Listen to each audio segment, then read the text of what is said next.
Hey, hey, hey, welcome everyone to another episode of Lug Racing. My name is Don. With me, as always, my co host Ryan. Ryan, thank you for being here. We are previewing the Xfinity Daytona race today with you guys. I can't wait to jump into this. We got a ton to talk about, and we got a little special guest joining us too. Ryan, you want to tell them who we got again? Absolutely. It's great to be here. And wow, what a 2025 Xfinity Series season I think we're about to see. We thought it would be really, really cool to welcome back a former guest of our show and friend to Lug Racing, none other than Matthew Kempf from HAAS Factory Team. Matthew, great to see you. Great to have you here. How you doing? Doing good, guys. How are y'all? We're doing great. We're going racing again. I know, ready for it. Y'all ready? Man, we are so ready. Our off season was long and grueling. I know you probably enjoyed your time off, but man, we were itching to get back at it and have something to talk about again. Yeah, it was a good off season, and we just been working in the shop, getting things ready, building a lot of cars, and the season's here. We are starting, so we got a lot to talk about. So let's get going. Let's get after it, Yeah, man. absolutely. The first thing I want to cover, we're covering the 2025 Xfinity Series as a whole here. I think, and I'm just going to go on record saying that this is the wildest roster of drivers I have seen in as far as talent pool in the Xfinity Series in a extremely long time. Now, the racing has been extremely good in the Xfinity Series, and the Xfinity cars have been producing some awesome racing on the track. But there have been 17 full-time driver changes this offseason. And we'll get to your guys in a second, Matthew. But 17 driver changes, that is wild. So, we could look at, full-time driver changes in the one car for Junior Motorsports is Carson Quaffle. We got Parker Resclaff on the move, moving into the 4 car for Alpha Prime. We got Chris Wright in the 5 car for R Motorsports. Garrett Smithley going to SS Greenlight. A name that I'm about to highlight the next two. I expect to see a lot out of these two young drivers.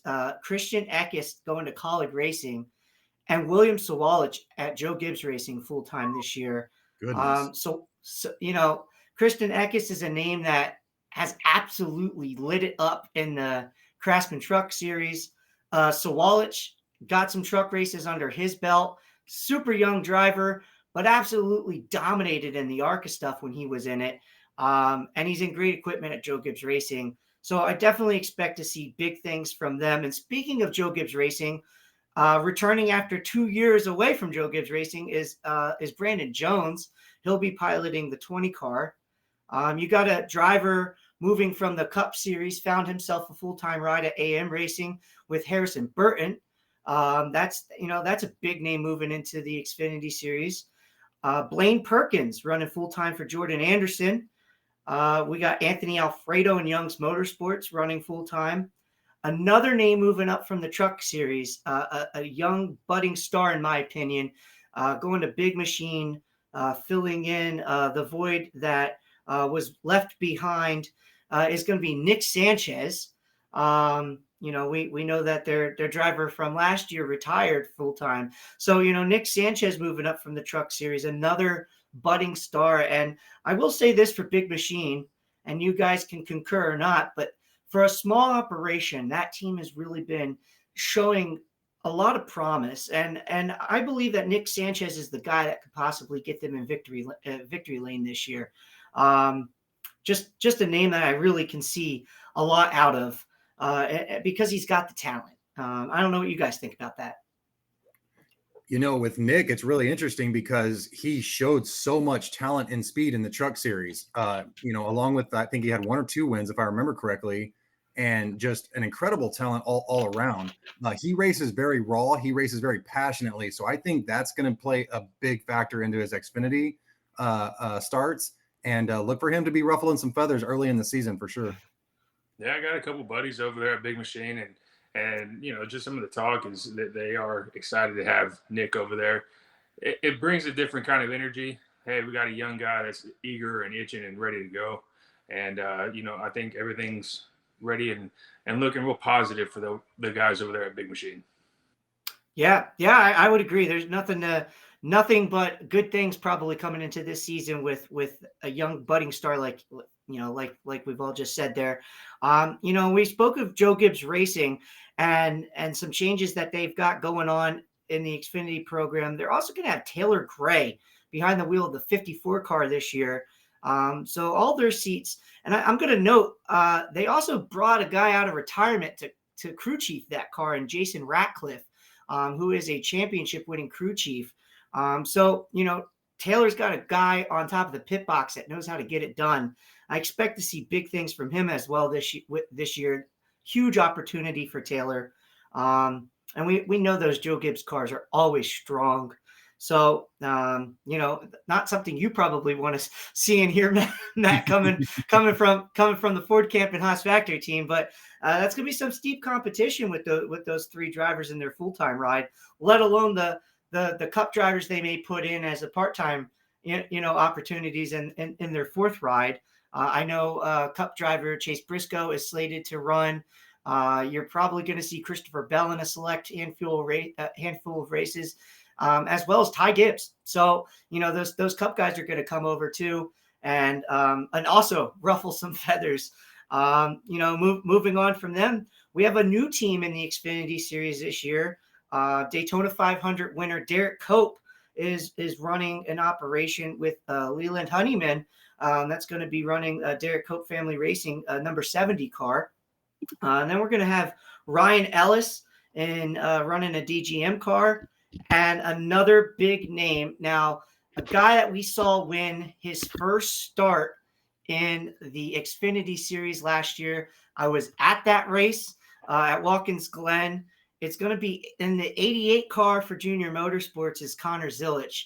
Now, that is a name that it's a budding superstar. The guy's got all the talent in the world. When it comes to a road course, he's lights out, but he also knows how to get it done on the ovals and the super speedways and the intermediate tracks. He's just the complete package at such a young age. Just exciting to see what he does with this opportunity. You're in a junior motorsports car. The expectations have got to be high for that kid. On the Cup side of things, with the Trackhouse Alliance that he has and is going to make a Cup debut this year, he's pulling in a huge sponsor with Red Bull coming back to the sport. Exciting things. That's got to be a name that you hear in the garage area, Matthew.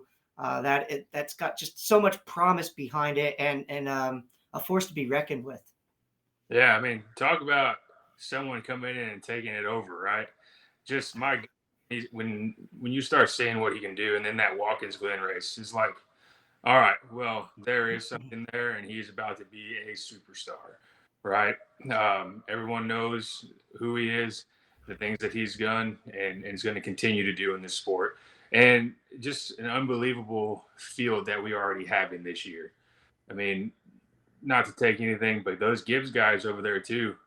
I mean, you want to be one of the best drivers. You're going to learn from Ratcliffe, right? He's going to teach you. He knows how to get it done. I just think all these drivers so far that we've mentioned, there's a lot of positives, even on the smaller teams, and I love them like DGM. I think it's great who they've got. They're going to be able to help and grow and continue building what they've already established and making moves. I think it's pretty cool to see Derek Cope back in the world. I agree. Yeah. That's a great name to see back in the garage area, and I think he brings something to the sport that it's a nostalgia feel, but he's a name. But I think it's great when you see the support coming back into the sport from guys, and obviously he missed it. He definitely did. I mean, you can't just get away and just be like, oh, well, I'm done. You're still a racer. You're still you still have that drive. You still have that determination, and I think it's good. I think there's a lot of good, positive things for each and every team that is coming on to this year, and hopefully everyone exceeds in what they set out for to do. Absolutely. Now, exceeding what they set out to do leads me right into the two guys that I left out. And, I'm just going to start with saying this. it says right next to your name, HAAS Factory Team. We know last year that was Stewart HAAS Racing. So you underwent a big rebrand in the off season. As a team, though, you were in the championship for the last 2 seasons with your driver Cole Custer, who has now moved on, by the way, to the NASCAR Cup Series, which is extremely well deserved. I think Cole has more than shown he's capable of getting it done at a high level in this sport, winning the championship 2 years ago, which you were a part of that championship team, and then finished runner-up last year. You just fell a little bit short to Justin Allgaier. So a chip, a runner-up, are the expectations, Matt, still high, even after all these off-season moves and changes that has happened, that you've been a part of, the rebrand? I know there's been crew changes. Can you speak on that a little bit? Yeah, and first off, I just want to say, congratulations again to Justin Allgaier and Junior Motorsports on winning that championship. Absolutely. Incredible run. What a race Mhm. super up and down. They had a lot of adversity, and in the end, it was just meant to be for them. And to have the ability to be there again in the championship 4 is something that we're not taking lightly, and we're propelling ourselves into this year as well. We have the road crew mechanics.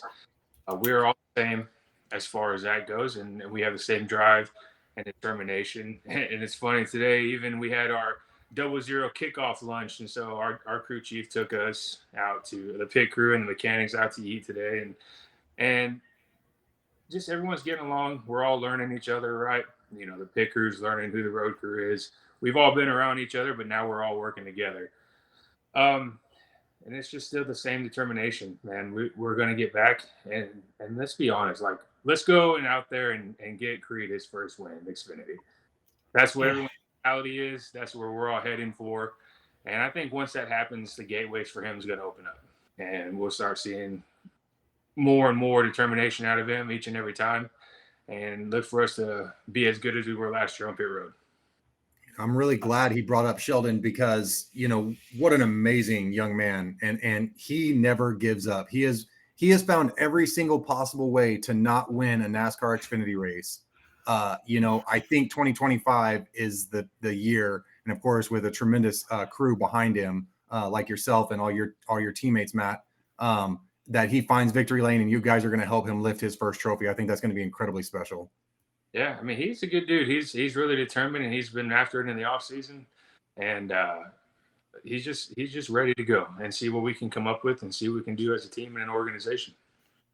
Absolutely. So we mentioned Sheldon Creed. He's taken over the 00 ride at HAAS Factory Team. And Sheldon has shown, historically, and Don, you just spoke of, it seems that he's found every which way to possibly lose a race. And Don, fill me in on the number again. How many runner-up finishes has this man had in the Xfinity Series?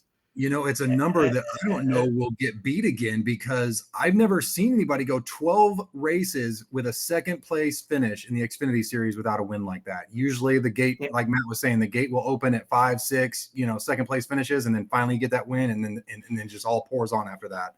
But with Sheldon, my goodness, you want to talk about just all the bad luck you could possibly find in the course of a few years, and he has found it. So I think it finally turns around. He's got a fantastic crew behind him, and he's going to be lifting a trophy this year. Absolutely. Yeah, don't forget absolutely. Too, so he's ready to go. Yeah, absolutely. I was just about to say, he's a proven champion in this sport. He knows how to get it done. It's not a matter of if, it's a matter of when and where. So, I speak to if, when, and where, and all that stuff. And like I said, it's not a matter of if, it's a matter of when. Are there any tracks that, Sheldon being newer to the team, Matthew, are there any tracks that he comes in and might look at the Xfinity schedule and circle 1 or 2 or 3 and go, hey guys, this is a place where I feel like we could really, really do something. I'm just curious, is there any type of, in the off season, any type of those conversations taking place on where you feel you may be strong out of the gate? I haven't personally been a part of those conversations. We've had talks. We feel like there's definitely going to be some intermediate and short track stuff that he's going to be good at. And honestly, I feel like that's going to be a good fit, especially for our team as well.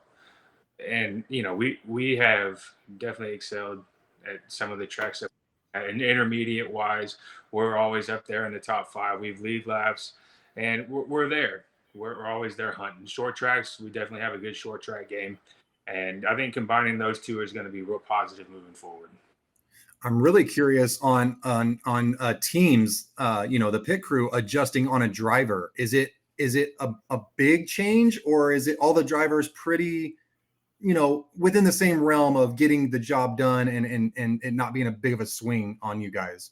When you're as high as they are, like having Cole Custer last year, who was super consistent over and over and over, and then having to change drivers, it's definitely a learning deal. Like your eyes got to adjust to the way that they're coming in. But when you're a driver at a high level like that, everybody's pretty consistent. Now it varies, obviously, different, as you go down. But right now, where we're at, everyone's pretty confident, especially the driver where he's at right now. Good deal. And speaking of drivers, we have to mention the other one in the stable. So moving over from Junior Motorsports and coming to HAAS Factory Team, and he's going to be driving in the 41. So a number change for the second entry at HAAS Factory change. It was the 98 with Riley Herbst last year. As we know, Riley has moved on and up to the NASCAR Cup Series, taking over the 35 car for 2311 Racing. Again, another driver who has shown he's capable of winning and deserved moving up. So we're excited for what Riley's got in store with his rookie campaign. But moving over from Junior Motorsports is another driver who knows how to win in the Xfinity Series. We've seen it. And especially he had his back up against the wall, on a playoff run last year and got it done. Sam Mayer, just another young star in the sport. How's the vibe over at the 41 camp? I know you guys share a building and such. So can you relay to us a little bit of, the optimism at the 41 camp at HAAS Factory Team? Yeah, coming in, Sam is a heck of a dude. He comes in, brings a lot of energy, a lot of confidence, a lot of just here we are, like let's go get it. He knows how to win. And with that, we also got a new crew chief, and he's got a lot of confidence too. And everybody coming together this year on that team, there's going to be a lot of new faces, but the mindset and the determination and being driven the way that we've been performing for the last 2 years is still there. Everyone's here to win. Everyone's here to do the best that they can and just bring it home. Now, Matt, that's awesome to hear. And something I want to talk about is, the rebuilding and such that you guys are undergoing. But can we talk about the manufacturer side of things? HAAS Factory Team, again, is staying with Ford, as we know. As Ford goes, the manufacturer base in the Xfinity Series seems to be drastically outnumbered between the Chevys and the Toyotas versus the Fords. And you guys have been, lights out for Ford the last couple of years. How's Ford been, in your corner going in and prepping for a season where you've undergone all this change and going into a new season, kind of starting fresh, even though you're not?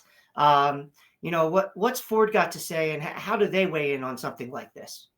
Just right now, they're still all in. They're still here and determined with us. You still get all the benefits of being a Ford factory team, and everybody, at least that I know that works at Ford, is still ready and determined and continuing on for this to make it another run. That's beautiful to hear, because having the manufacturer support is something that is crucial. When you field a team, you need that that badge that's on the nose of the car and on the tail of the car to really step behind you and push you in a positive direction. So that is great to hear, especially going into a new season where you've had all these changes. At least you have that constant, with the support there from Ford. I want to talk about Daytona. We're going into Daytona, which is the ultimate wild card, and that's the first race on the ticket. We don't get to pick it, but it's a great race to win. And, first, before we talk about the racing, roughly when do you get down? You go with the car, so you're on the road crew, Matthew. For those who don't know, and if you guys have not had a chance, I'm just going to say it now, and I'll probably say it at the end of this episode again.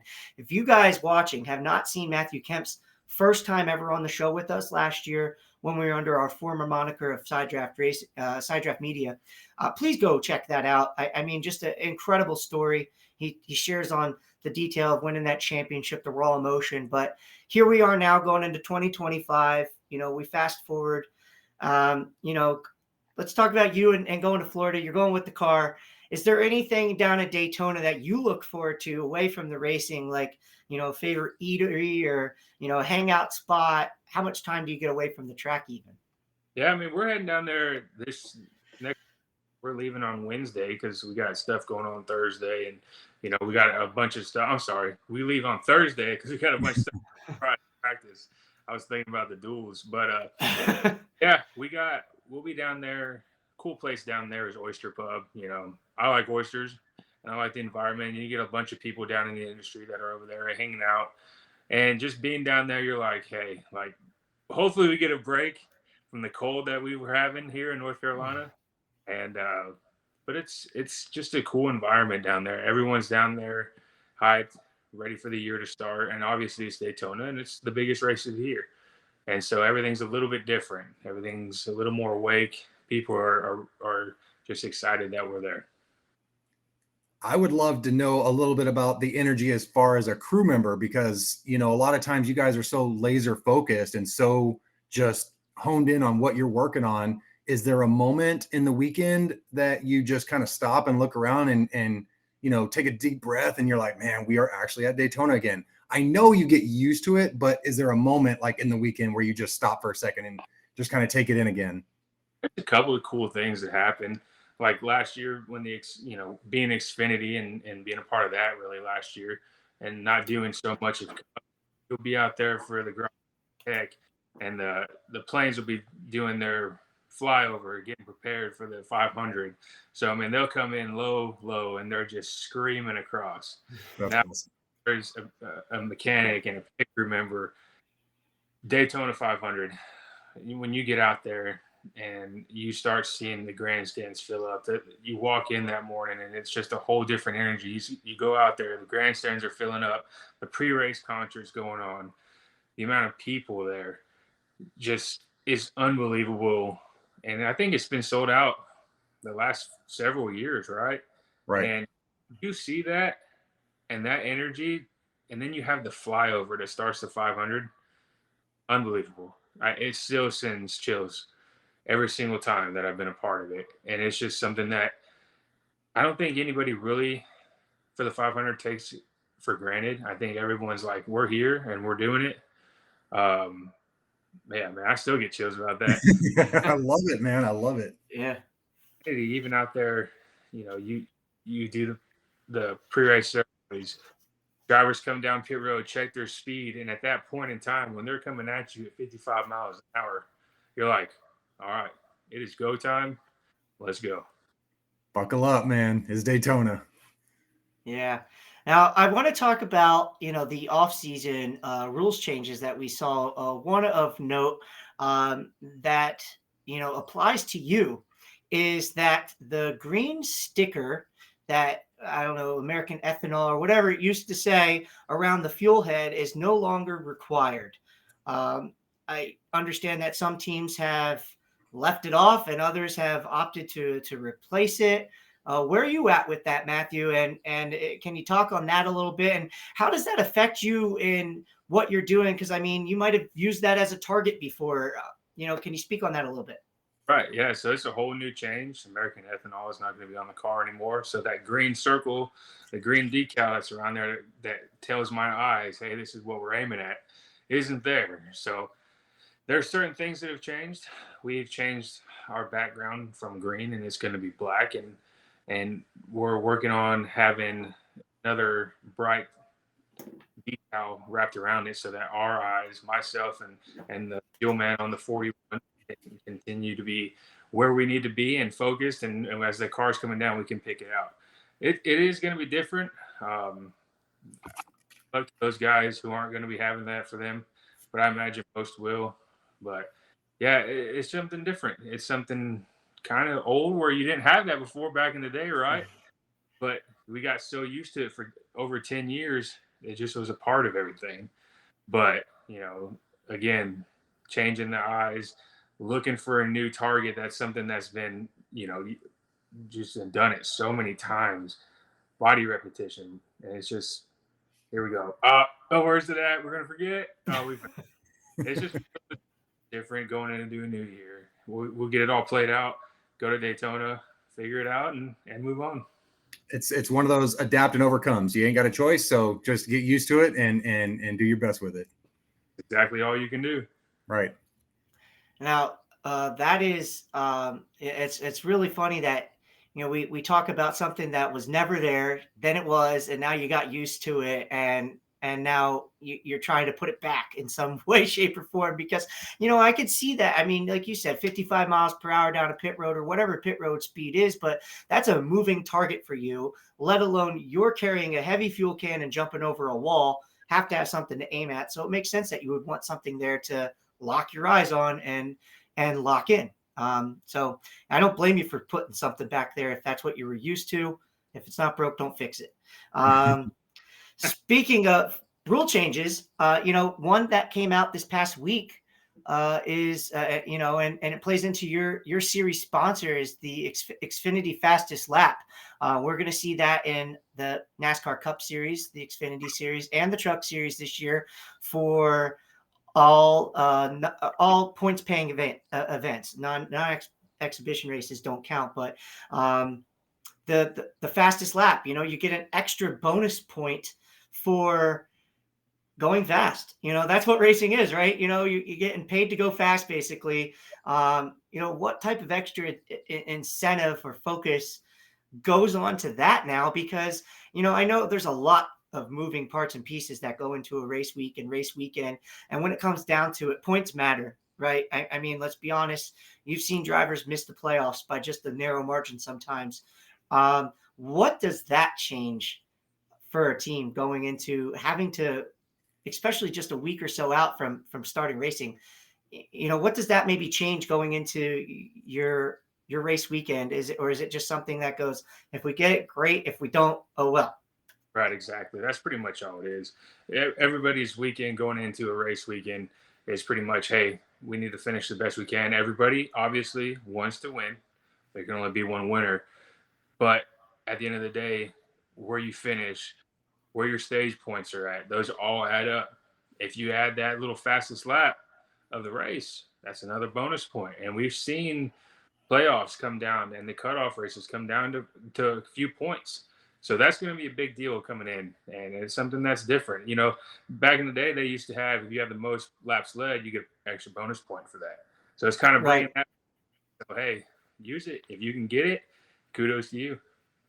And you speak of that, and that's something Don and I spoke of when we saw this rule pop out. I would love to see that brought back, by the way. Because not always do you see the dominant car of the race actually win the race, especially with how stages play out. So I think rewarding a dominant team with even a bonus point or 2 bonus points and then 1 for leading a lap, let's bring those back. NASCAR, if you're listening, let's do that next year. I don't see the problem in doing it, especially if you're going to reward a team for being fast. Why not reward a team for being dominant? And just give them that bonus point or give them that 2 bonus points, and let's see how that plays out. Who am I? I want to piggyback on Ryan with the points and put it into perspective for the fans. We're talking about 28 races before the playoffs start. That means there's 28 points up for grabs all the way across the board that could either make or break your season. That's huge. This isn't just 1 point a race. You add all that up, and that's really going to matter. Yeah, it's a big deal. It is a season changer. Absolutely.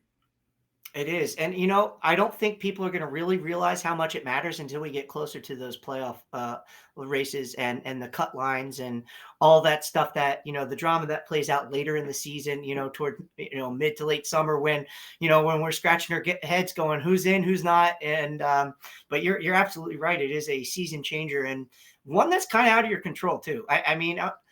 Let's talk about a drafting track like Daytona. It's tight pack racing and, the fastest lap may come 15th back in the pack because of how you're sucking up and drafting to the car in front of you. I mean, it's really on a track like that, it's really out of your control. By the way, speaking of a drafting track that's out of your control, we've seen your drivers, the new drivers to the camp fare pretty well at drafting tracks. So, again, ultimate wild card going into it, but you got to feel pretty confident knowing that you have drivers that can go get it done at Daytona, that are seasoned veterans in the draft and can fare very well there. Yeah, I mean, it's definitely something that I'm looking forward to. But again, just like how we started the show, man, we got a Xfinity field. There's a lot of good drivers with different talents out there that are good at different tracks, man. And there's quite a few that are good at super speedways. And I think this is going to be a wild Daytona race for the Xfinity Series. I couldn't agree more. And we talk about the stacked field. My eyes are going to be glued to Saturday races now because of not that they weren't before, because I'll watch every series. I love racing. I watch dirt. If it's racing, I'm probably going to watch it. But I think back to when I was a younger guy. I'm 40 years young now, but when the likes of Dale Earnhardt Jr. and Matt Kenseth, and some of the drivers that were in their rookie class that were in the Grand National Series at the time, that were getting like all these young up and coming names. We have the late Adam Petty that was in that mix, and some big names that were attached to this series, and not since back then. And we're going way back. Have I seen a stacked field like this?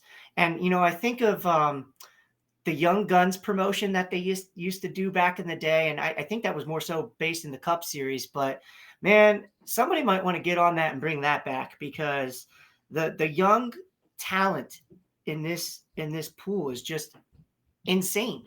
17 driver seats changed place, but look how many rookies. And I think there's like 5 or 6 that are going to be contending for a Rookie of the Year title, that any one of them really could win it. And I expect to see, of these 17 drivers that change places or new faces and seats, I expect to see a good handful of these guys in winners, and winners this season. And we know that you win and you get in. So what type of you speak about getting Sheldon Creed that first win, and I say it's not a matter of if it's when, but obviously that's got to be an incentive for you guys, right? You got to win this. You got to win a race someplace because of how stacked this field is, right? Is that where your mindset's at as a team, Matt?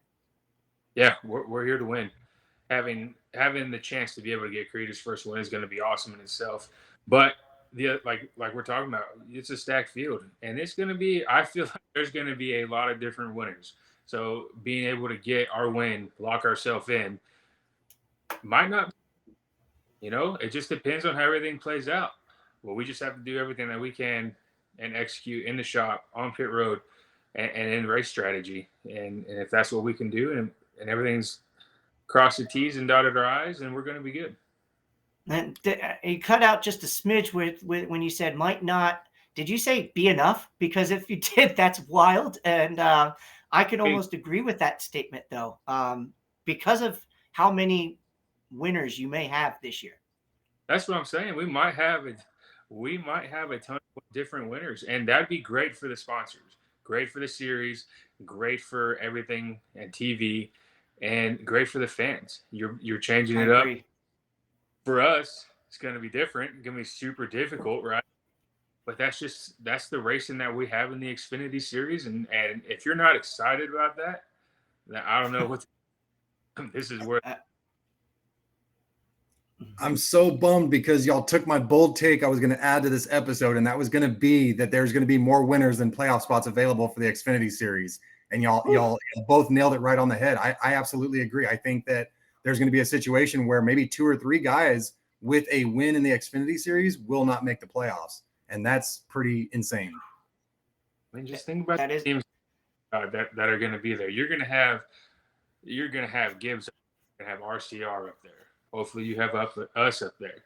You have Junior Motorsports, that's going to be another strong contender, and let alone who else that we can find in this series. That I mean, there are some quote small teams that are making headway, and it's going to be very interesting to see how this all plays out, and especially you got to throw in the super speedways. That's so wild. Anything can happen, and it will happen Yep. because you're a good Yeah, driver. Just because you're a big team with all the money, that don't matter. If you ready, here you go. I've seen it happen way too much. I agree. I like to use this term. The super speedways do not discriminate. You could tear up your car, no matter who your owner, who no matter your team, the equipment, whatever. You could tear up your car just the same as the next guy. They do not discriminate, and yeah, it is big to think of. And you know, in your series, you have a unique situation where you have cup drivers coming in and dipping into that just add to the talent pool. You'll see, Hendrick field cars with a Chase Elliott or Kyle Larson or, William Byron, and it's going to happen. And then, Christopher Bell, Chase Briscoe coming back to the Xfinity Series this year. All those big cup names are going to have the talent and the equipment as well to get it done. And they kind of pluck away wins and opportunities for for the teams that are doing it every weekend and running for a championship. I want to, and speak on it if you can, but how does that impact a team like, and a mindset of a team knowing that you have to compete against that, and that it could actually not benefit you guys, and not just HAAS Factory Team, but the big machines and the Alpha Primes and the Junior Motorsports, they all have to worry about it, right? So what is the mindset of the Xfinity garage when those cup guys come in and they steal races away from you? Well, honestly, if the cup guy comes down and they win, the win doesn't matter to anybody, right? What matters is who's finishing second and the points that come after that. Right. Dude, if you know that you got a guy coming down, he's just going to be dominant. Well, the next thing you need to do and prepare is, hey, I need to get the highest finishing position that we can go, maximize the points for the weekend, and continue on.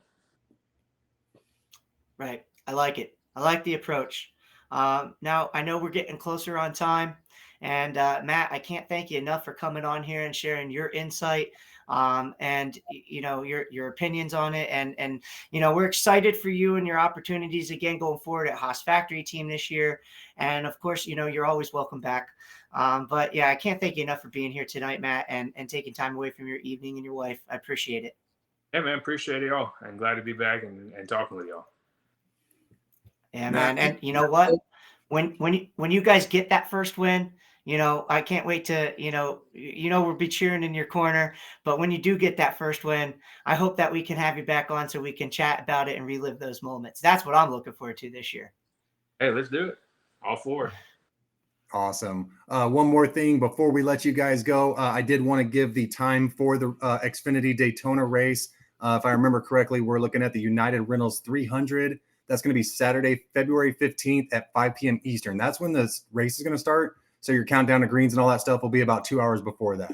So mark your calendars, get ready for it. Start your engines. Ladies and gentlemen, we're going racing again. I'm so excited. Matt, to piggyback on what Ryan was saying, thank you so much for taking time to hang out with us again, man. It's always a pleasure. You're welcome back anytime. Ryan, my co-host, thank you as always. And we will catch you guys on the next one. Y'all have a great one.